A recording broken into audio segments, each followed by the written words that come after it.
Okay, here's exercise 9. All right. Log base 3 is c plus 3 minus log base 3, 4c minus 1 equals the log base 3 of 5. Okay.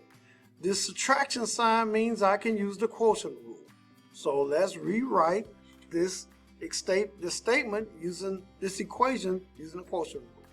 So I'm going to use my math box here. I'm going to use my largest font here. And I'm going to type log.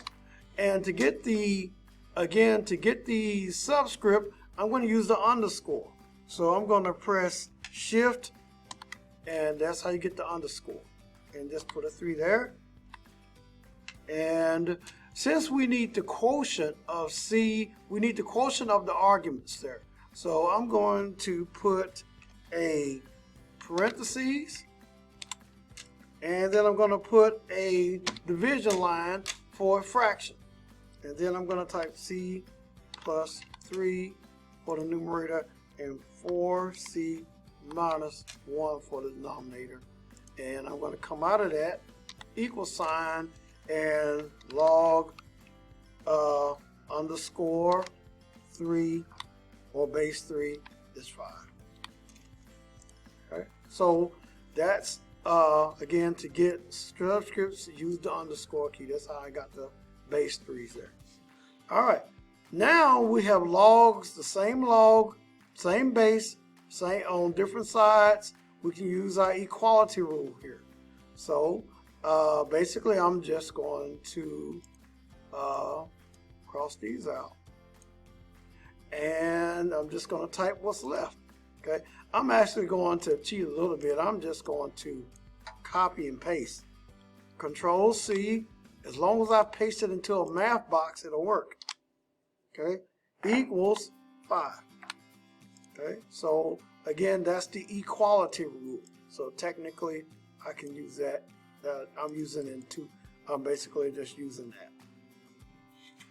Okay, that's the equality rule.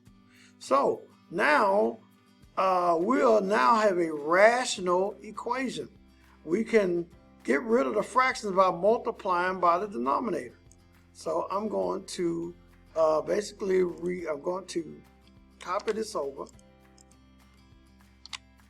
and I'm going to multiply by 4c minus 1 on the left and 4c minus 1. You do to one side, you do to the other.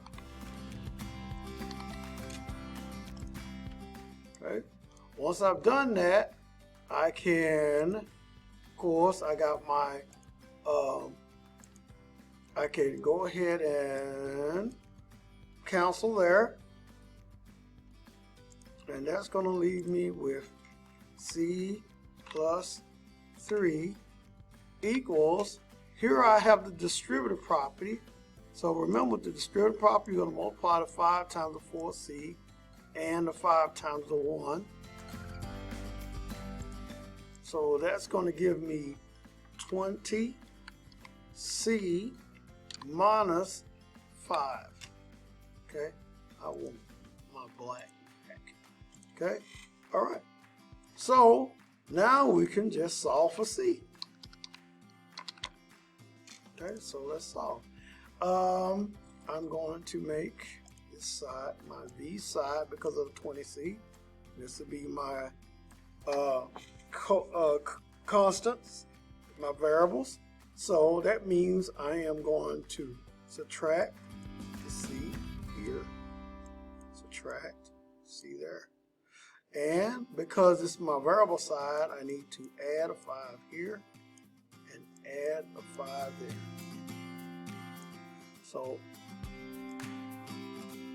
when I get through with all that, I'm going to end up with 8 equals c. Actually, 8 is going to be equal to 19c. Right? So divide both sides by 19, and I get that c is equal to 8 divided by 19. And that's where we'll end up for right now.